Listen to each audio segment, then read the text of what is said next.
For nearly 12 years, Marisol Alvarez walked the polished floors of homes she could only dream of owning. She was a maid, her days measured in dust motes and gleaming surfaces, her hands skilled in the quiet art of making others' lives comfortable. Among these grand houses was the estate of the Whitmores, a place of immense wealth and distant inhabitants. Marisol's work was more than just a job. It was the foundation upon which she built her daughter's future. Every scrub, every polish, was fueled by a fierce love for Camila, her bright, inquisitive 11-year-old. Camila was Marisol's world, her hope, her reason for enduring the long hours and the quiet invisibility of her profession. Camila was a child of boundless curiosity, her nose often buried in books borrowed from the local library. She devoured stories of science and discovery, her young mind already set on a path. She dreamed of healing, of helping others, of becoming a doctor. Her dreams were big, perhaps too big it sometimes felt, for their small apartment and Marisol's modest income. The Whitmores, like many of Marisol's employers, were figures of distant authority. They moved through their opulent home, rarely making eye contact, their lives unfolding in a different dimension. Marisol was a part of the background, a necessary fixture, seen but not truly noticed. Then came a day that broke the routine. Mrs. Whitmore, in a moment that felt entirely out of character, extended an invitation.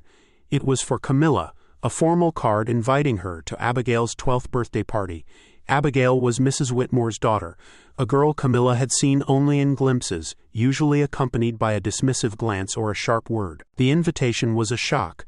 Abigail had never been kind to Camila. Their brief encounters were marked by the clear lines of social difference.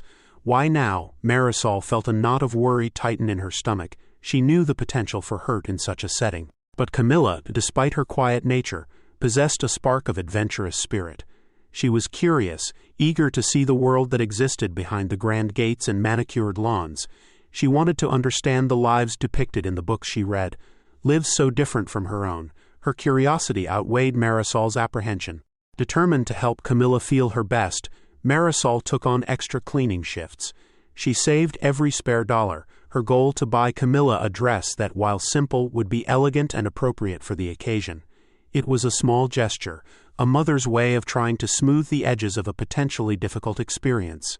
The day of the party arrived, and the Whitmore mansion was transformed into a scene of extravagant celebration. Balloons in shimmering colors floated towards the impossibly high ceilings, and tables overflowed with delicacies Camila had only seen in magazines. The air buzzed with the laughter and chatter of children from privileged backgrounds. Camila stepped into this world, feeling instantly out of place. The other children wore designer clothes and spoke with an easy confidence that highlighted her own quiet reserve. She clutched her small, carefully chosen gift, feeling the weight of every difference between herself and the other guests. The inevitable happened. Abigail and her friends, noticing Camila's discomfort, began to whisper. Their words, sharp and cruel, reached Camila's ears, mocking her simple dress and the modest gift she had brought.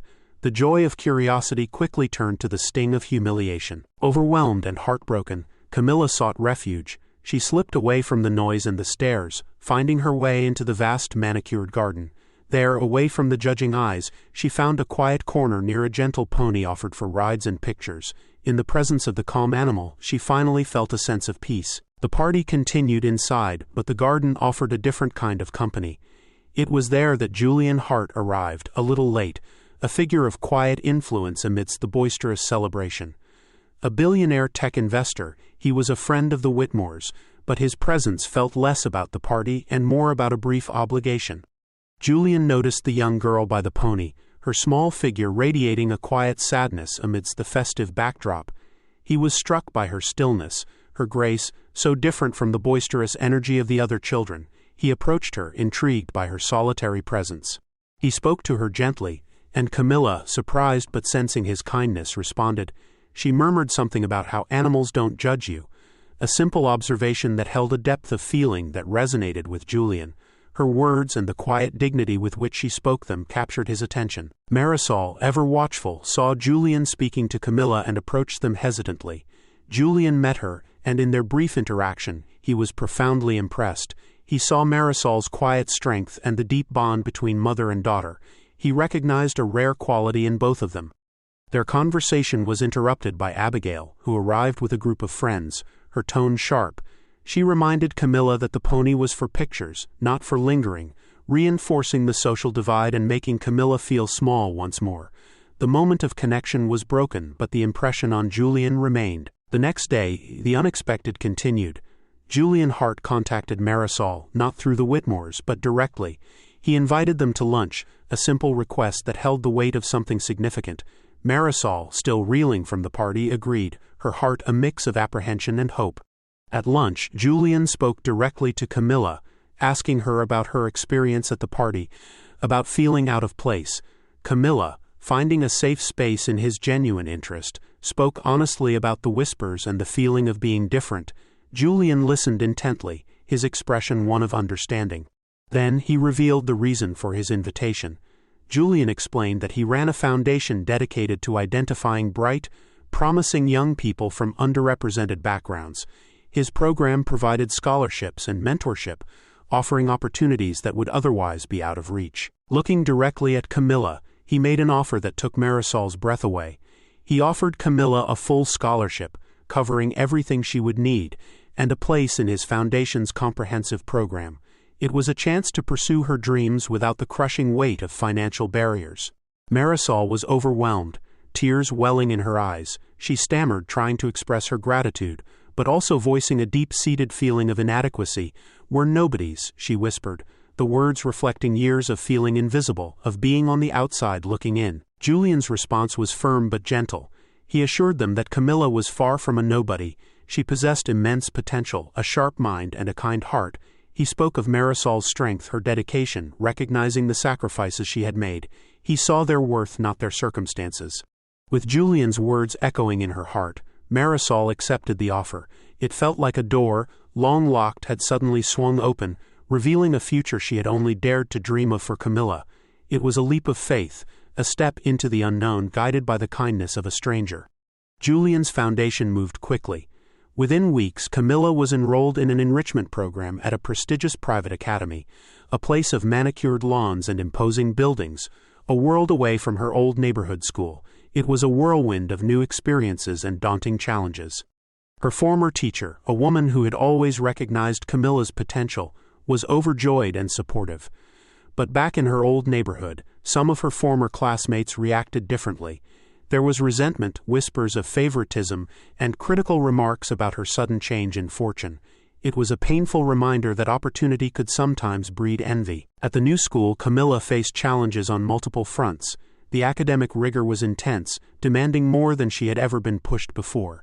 Socially, it was even harder. She heard the whispers, the hushed conversations about her background, about the scholarship, about being the maid's daughter. She felt the weight of unspoken judgments. Marisol, though navigating her own changes, was Camila's rock. She saw her daughter struggling and offered words of profound wisdom. She told Camila that she wasn't just attending a new school, she was becoming.